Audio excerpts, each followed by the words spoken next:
All right, you're on. All right. We are going to go ahead and get started. I've got a few minutes after 7 and want to be respectful of everyone's time. Did everyone get an agenda? Yes. Okay, good.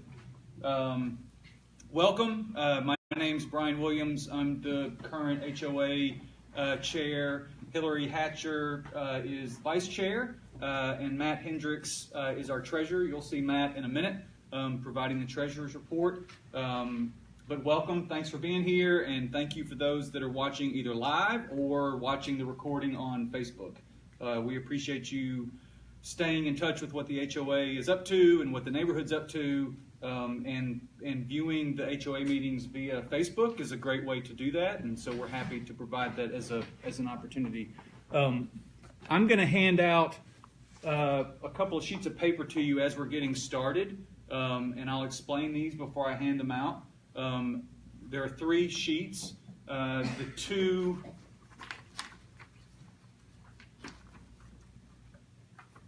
that look like this are older, like in the past, and you'll see the dates on them, but like in the past year and a half or so, homes that have been sold. There's 3 copies, so we'll just have to move them around. I had to make a ton of them. Those are homes that have been sold in the neighborhood over the past year and a half or so. You'll see square footage, price that they sold for, number of bedrooms, etc., etc. That's just FYI. A big thank you to Ellen Anderson, who puts this together for us and provides it to us. This sheet of paper that looks like this is since the last HOA meeting. So homes that have sold since the last HOA. So those first 2 is kind of older information, but one to put in front of you again, given the number of homes that are being sold. And then this is since the last HOA. And then, I'm sorry, I don't remember if on that sheet of paper this exists or not, but the home right here at the front entrance just sold. Yeah, it just sold. It's showing on their contract, no showing, but it's sold. It's sold now. Yeah. So that's positive. And again, thank you to Ellen Anderson. If you know Ellen or see Ellen, thank her for this. It's gracious of her to prepare that for us. All right, next on the agenda is our treasurer's report. Matt? Yes.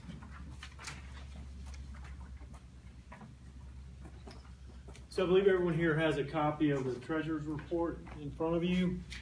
Not much activities going on. We are getting out, just had the dues letters printed. Those will go out in the next week. As you'll remember from last year, there's a little bit of different suggested dues structure for those folks that have been in the neighborhood for grandfathered into our old dues structure, where we are, there's a minimum of $40 to join the HOA, and then we are suggesting a donation of $100 for our current residents, which is exactly what we did last year. And then the new members that are moving in to join, it's $150 for those folks. So there are 2 different letters that will be going out in the next week. As far as our expenses and income for this year, obviously we've not taken in any income for the current year because we haven't gotten the dues letters out yet. And our expenses are basically electric, our maintenance for our both front and back entrances at $250 a month, and our electricity runs around $335 on average for our lights, street lights throughout the neighborhood. And then this year, we finished up a lot of the supplies for our free library that Hillary was great enough to put together for us. And so there's some additional expenses for that. Our ending balance right now, currently we're sitting on $9,884.83. And that's what we've got. Any motion to accept the dues? Oh, you got a question? Yes. What do we get for $250 a month for maintenance for the engine? I don't understand that. In the wintertime, there's not really any maintenance to be done. You just got plants there. I just don't understand it. I've got a yard full of flowers and trees and all that, and my wife doesn't do anything. Yeah, I know that they do weed it and kind of maintain generally during the winter. It's not as substantial as throughout the rest of the year. We've had a hard time. I should put myself on camera when I'm yapping. We've had a difficult time finding a vendor who will provide any kind of ongoing good service for not a crazy price point, given how small those spaces are. I know that in the past, there were volunteers that were willing to weed, water, maintain those entrances. We've not had any luck finding anyone that's willing to put that kind of effort into those entrances any longer, and so we're obviously paying for them. I think it's a reasonable question to ask if that cost should decrease during the winter, and that's something we will ask them about. But there is maintenance that's being done on a monthly basis, but we can look into whether or not that should decrease during the winter months. I don't know if a whole lot of people have much maintenance done in the winter, to be honest with you. Other questions? I think we need a motion to accept. I wasn't trying to. No. Motion to accept the treasury report. Second? And all in favor? Aye. Thank you very much. Thank If you you, have any Matt. other questions, let me know. Thank you. Quickly, not on the agenda, just because I forgot to put it on the agenda, is I replaced the flag at the Lewisburg Pike entrance this afternoon. It was starting to fray at the edges, and so you should see a brand new flag out there that's on that entrance. And we had that flagpole on the Henpeck entrance installed. And so it is there, and that flag is flying, and it's in good repair. It's a new flag, and so it doesn't have any problems. When we see, just as an FYI, when we see those flags start to fray, we order a flag. We don't just keep them in stock. So it takes a couple days, and so there may be a couple of days, or 4 or 5, where you'll see some fraying on the edge, but we try to get that replaced pretty quickly. So just wanted to pass that bit of information along. The first item under current business is really more of a reminder and maybe a brief kind of question for you all to consider in terms of our communication platforms. By way of reminder, we have obviously a website that we utilize that's out there for the general public to gain information about the neighborhood, etc. We use Facebook and Nextdoor. The Nextdoor app has grown. There are many members, neighbors in our neighborhood who are members of the Nextdoor app, and that seems to be a pretty healthy way to communicate and share information. I know that Hillary checks it fairly regularly. I look at it every day and have put some things out, posted some things, some information, and that seems to be working. A question that I don't know we have to dive into right now, but just to think about, and for those watching on Facebook, you can maybe chime in via email or if you run into me or Hillary or Matt or otherwise, you can share your opinion. But we're not getting quite as much traction on the emails as we used to get. I think that we want to assume positively that because of Nextdoor and Facebook and other communication mechanisms that the email is just not as pertinent any longer. But we don't want to completely move away from that. There is a significant contingent of people that are only reading the emails but just not replying in any way. So maybe just, I know there's only a few people in the room right now, but just by show of hands, how many folks read those emails and that's your primary kind of use? That's fine. Yeah, there's nothing wrong with that. That's We want to exactly know. what we want to know. Okay, good. Yeah. And yes. I don't, but the person who got us into being able to buy in the neighborhood, that's how she was alerted. Oh, super. Oh, that's good information to have. Thank you. And again, those watching on Facebook, if you can chime in either now or in the next couple of days and just give us a sense of if you use that email, if you read those emails or not. If so, then we'll keep pushing information out in that way. We don't want to move away from it if it's being utilized. Any questions about those communication platforms or how we are communicating? It feels like the communication is fairly healthy and robust, both in terms of the HOA's communication to the neighborhood's communication back, and just inside the neighborhood, there's a tremendous amount of now communication specifically around Nextdoor. So, Cool. Great. Thank you. Next on the agenda, our Easter egg hunt is going to be Saturday, March 31st, 10 a.m. I know how to hold up all 10 fingers. Isn't that impressive? So Saturday, March 31st, 10 a.m., and that will be in the field next to the pool. We'll send out some information about that, additional information, but I'm going to be collecting eggs this year, and so I'll have a plastic bin out on my front porch collecting eggs. And so if you want to participate, you can put eggs in that plastic bin and bring your kids on Saturday the 31st at 10. If you just want to show up and watch kids hunt for eggs, which is all kinds of fun, you can do that as well. And like I said, we'll be sending out some additional information about that event. Any questions there? You're going to send out like what to put in the eggs. I'm sure you mean stuffed plastic eggs. You're going to send out. Yeah. So usually we do anybody that has a child that wants to participate, then you fill a dozen eggs per child participating with whatever you want to put in them. Yeah, exactly. Yeah, most definitely. And we always do extra eggs because extra kids show up that maybe didn't know to do that. So you can just make a bag of filled plastic eggs and put them in the bin in Brian's. You don't want any eggs or do you want them? Mm-hmm. Thank you. Hillary has already communicated this, but we also wanted to mention in the meeting that just as a reminder, our neighborhood and a few others are getting rezoned in the fall of this upcoming school year, fall of 2008.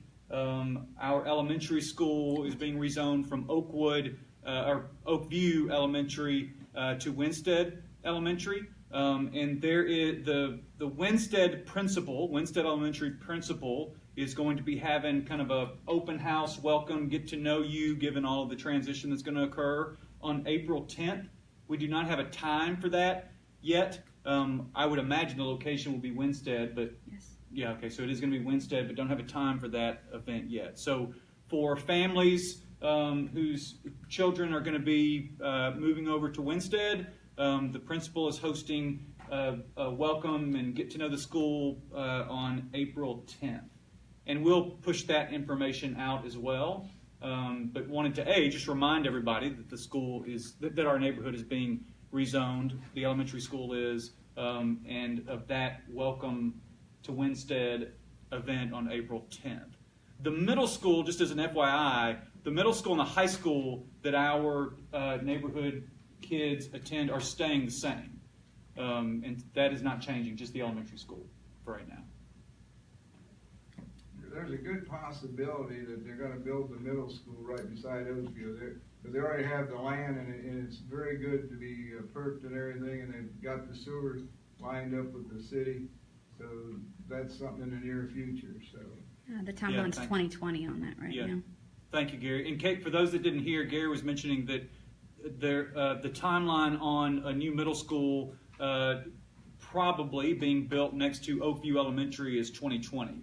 And so we don't know that our kids would then go to that middle school. It seems fairly likely, but we don't know that information just yet. So. Next on the agenda is just a quick update on the Little Free Library.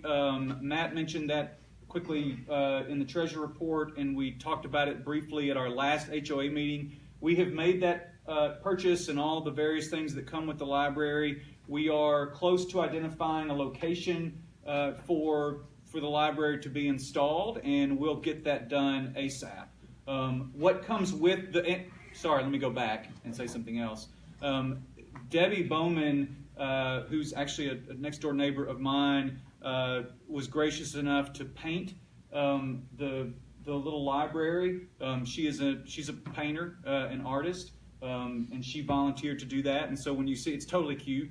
When you see it, she did a great job. And the library came with not only the library and the post, obviously itself, but also with some books already made available, and we've already had some people donate a lot of books. And so it seems, at least without having installed yet, there's some interest in utilizing that. Once that is installed, our hope is to have kind of a small little kickoff thing for that. If for some reason we get it installed and the weather doesn't cooperate, we'll still communicate that, hey, here it is, here's the location, here's how to use it, etc. Questions? Yeah. Oh, I thought I read in one of the next door things that there was a place to put it, so that is no longer an option? We thought that we had a location identified, and that changed. Okay. And it cannot be where the pool and stuff. Yeah, so it could be. So that's a good question. The question was, can it not be where the pool is? And that's a great question. You would think that that would be relatively ideal. The challenge with that location is that certainly during the winter, like fall, winter, even before spring months, nobody goes up there. I live just down the road from the pool, and I'm up there fairly often, either running or I coach my soccer team up there, and there is nobody up there. And when the pool's not open, there's really no reason to go up there. So we were hoping to put it in a more central location in the neighborhood, so that if you live, let's say, on this side of the neighborhood, you're not having to necessarily drive to the pool. You can just walk that. That's what we were hoping for. If we can't ultimately find a location that's a little bit more central, then I think we probably will put it up there, because it is a gathering place at least for a handful of months out of the year. So you're still looking for a location? We think that we have one identified.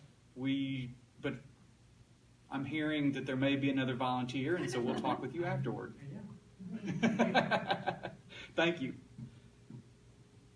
Matt mentioned the newsletters have not gone out, but will this week. We're getting those printed, and I will get those distributed. They are printed in here, I said, and I'll get those. I'll start distributing those. Actually, my plan is to get them done this weekend. So by Monday, you should have your dues letter in your mailbox.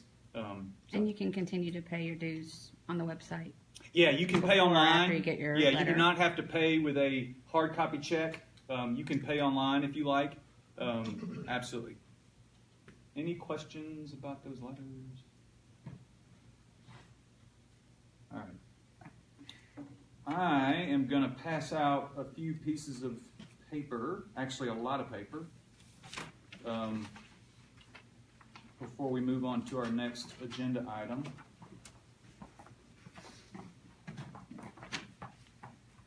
You might just pass those out. And then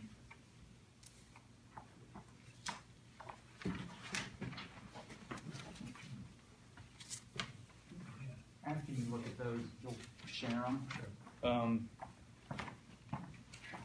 I only made 2 copies of these because I wanted to have them in color, but we can share. Matt, can I get a copy? Yep. So what the piece of paper that Matt is putting in front of you is a draft, not a proposed. We are not proposing something for a vote. Let me be very clear. This is not a proposal.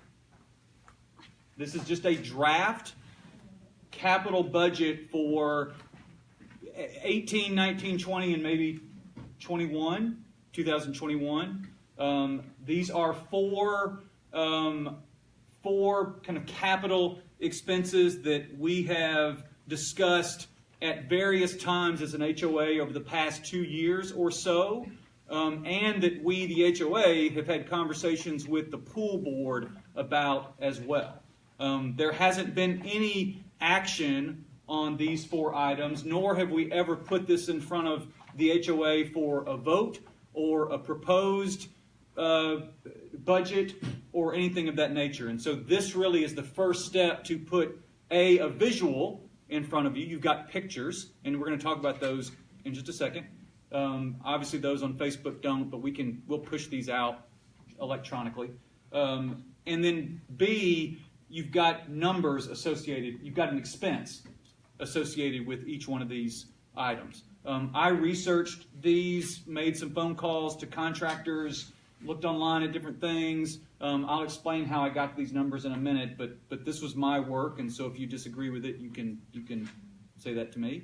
The first one that we've talked about in the past is an electronic speed limit sign.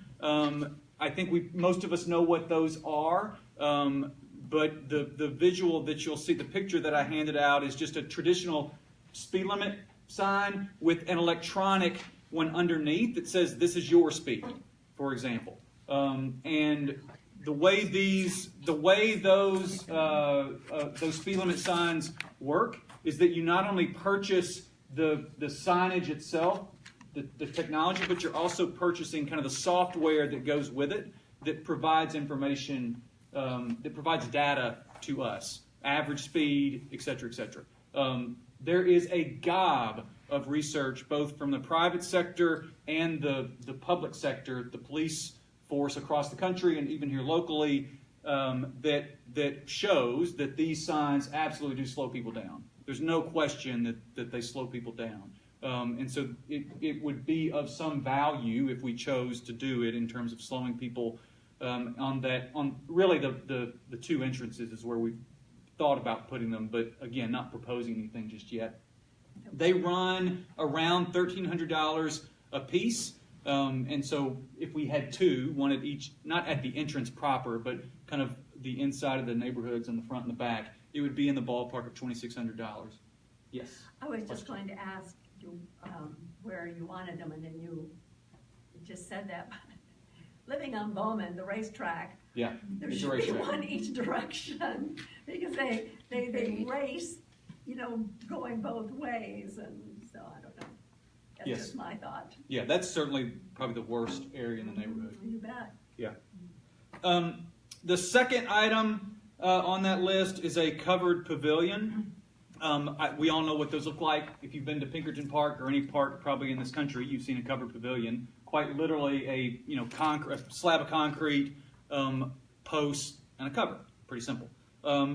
Depending on size and depending on what the pavilion is made of, the cost can range anywhere from $7,500 to $10,000. The cost obviously could be $100,000 if you did a massive one, but thinking in terms of something that smaller like you see over at Pinkerton, that cost seems to be somewhere between $7,500 and $10,000. It fluctuates obviously with concrete prices. If concrete skyrockets for some reason, that price would go up. But right now that seems to be about the range for that. And in terms of location, we have thought about and actually had a conversation with the pool board about placing that pavilion up next to the pool, with a longer term kind of shared vision of more communal gathering space up there so that it's not only for pool members. Because right now, if you're not a pool member, there really isn't any reason to go up to that space. It is locked with a key. You can't get in, which is appropriate, but you can't get in, and there's nothing else up there except for the field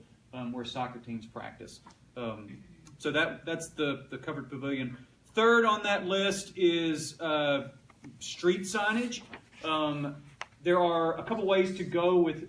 Let me go back. So I started looking at street signage because there are several street signs next to my house that are starting to lean, have fallen over, or the street names, that part of the sign is a bolt away from falling off. And so there is some just basic repair that needs to be done. And when I drove through the neighborhood and documented all the different signs, I made notes of that. And so we can get some of that basic stuff done in terms of repair.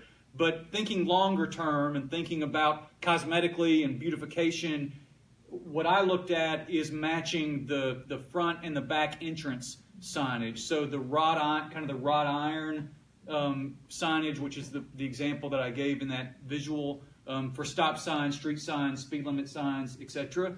That cost all in is somewhere up in the range of $7,500. We have a lot of signs in this neighborhood. I had that sense, but as I drove it and we started writing them down, so we have a lot of signs. There's a lot of street signs and speed limit signs, etc. So that would run somewhere in the ballpark of $7,500 to replace every single one with that kind of wrought iron look. The pole being wrought iron and then wrapped in that kind of wrought iron. And then last on this list, that we've also had a brief conversation with the pool about, and this would be a much longer term vision kind of a thing, both in terms of expense and because you wouldn't want to install a playground and have to move it 3 years later. That would not be a good idea given the expense. But it's a neighborhood playground. So again, think kind of a smaller version of Pinkerton Park, or think, the playground that's at Sullivan Farms or things of that nature. Those are very expensive. They can get up into the literal $50,000, $60,000 range. The ones I have looked at are in the $15,000 to $20,000 range, depending on size and what the ground around it is. If you just leave that dirt, if you put the squishy things, I think is the official name for them, squishy things, what they're called. Yeah, good luck with that spelling. So that's the range that I was looking at, primarily because of the size of the playground. Big enough to accommodate, 8, 12, 15 kids, not big enough to accommodate 100. So I'll stop there and see if there are questions about any one of the 4 of those specifically. Yes? Question that arose with the playground, would you then have to carry some liability insurance? So that's a great question. The question was, would you then have to carry some kind of liability insurance? Not sure.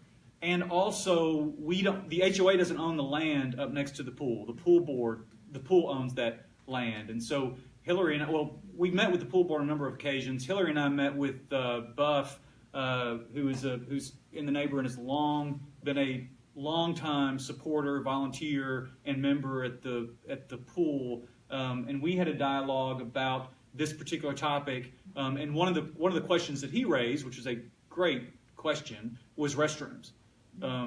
Would we want to install restrooms, given the fact that the only restrooms that are up there are behind lock and key?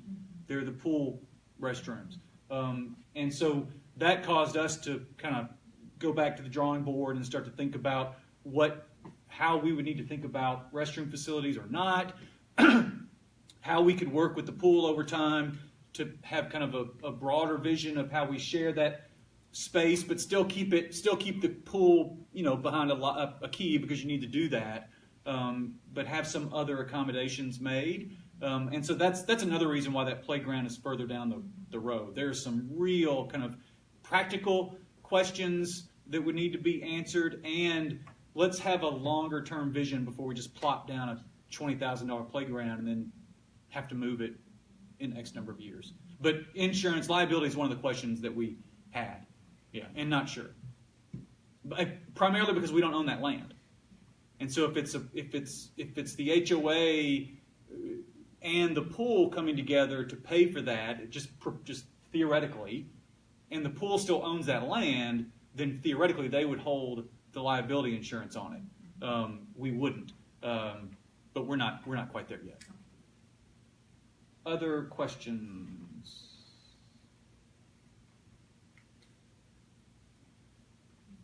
So, the reason that we wanted to put this information in front of you is as a first step.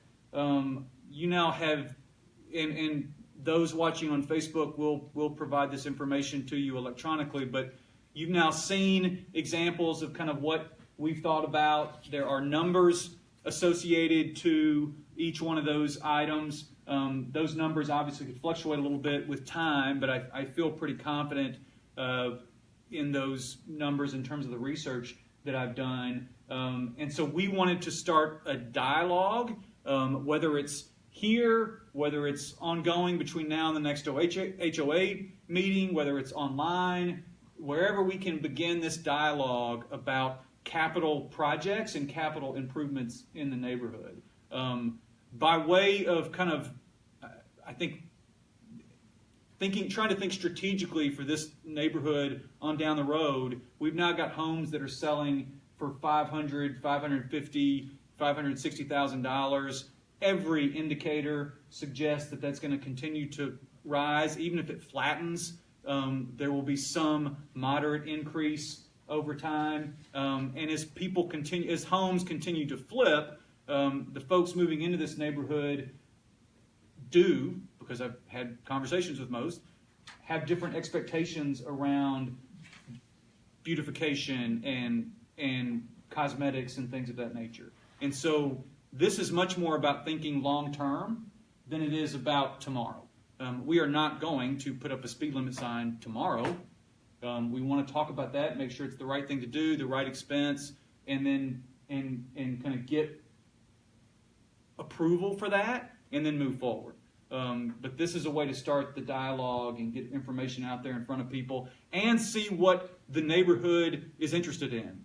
The neighborhood could potentially come back and say, we don't want a playground, that's not of any interest to us, we won't use it, and so put that on the back burner. Or they could come back, the entire neighborhood could come back and say, street signs aren't a thing, let's just repair what we got and move forward, it's not worth it. But this at least gives us some information to work with and something to discuss.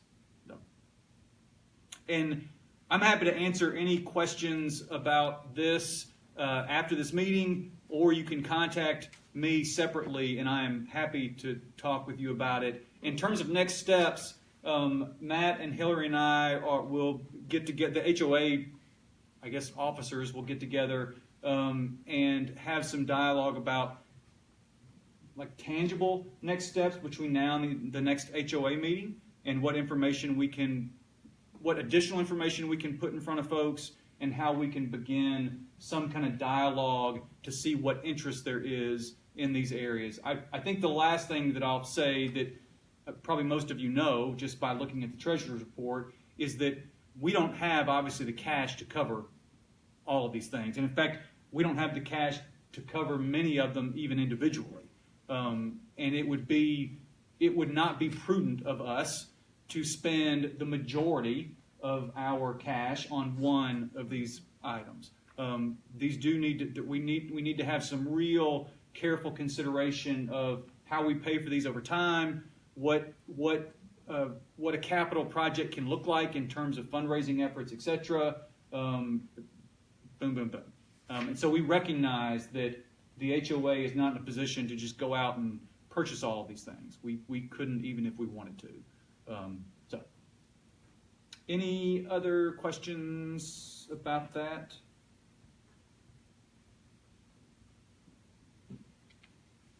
Good. Any new business that we need to cover, or any agenda items that people brought to the meeting that haven't been discussed or haven't shown up? Yeah, Stephanie. I just wanted to find out, is there anybody here that has bought a home within the past year that has not received a welcome packet from us? I think you guys have. What is really nice? Okay. So We're still working on getting those out. So Stephanie was asking if anyone in the room had moved in within the last year had not received a welcome packet.